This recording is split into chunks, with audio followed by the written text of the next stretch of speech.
UAE civil aviation അതോറിറ്റിയാണ് ഇക്കൊല്ലം ആദ്യപാദത്തിലെ വിമാനയാത്രക്കാരുടെ എണ്ണവും ചരക്കു നീക്കത്തിന്റെ കണക്കും പുറത്തുവിട്ടത്. മുൻ വർഷത്തെ അപേക്ഷിച്ച് 14.7% വർധന യാത്രക്കാരുടെ എണ്ണത്തിൽ ഇക്കൊല്ലമുണ്ടായി. രാജ്യത്തെ എല്ലാ വിമാനത്താവളങ്ങളിലും കൂടി 3,65,00,000 പേർ യാത്ര ചെയ്തു.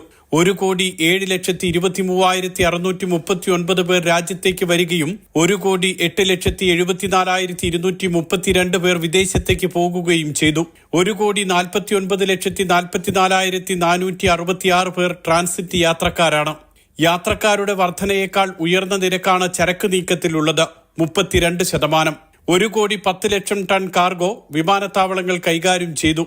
വ്യോമയാന രംഗത്ത് UAEക്കുള്ള ശക്തമായ സാന്നിധ്യമാണ് ഇത് വ്യക്തമാക്കുന്നതെന്ന് civil aviation authority director general Saif Mohammed Al Suwaidi വ്യക്തമാക്കി.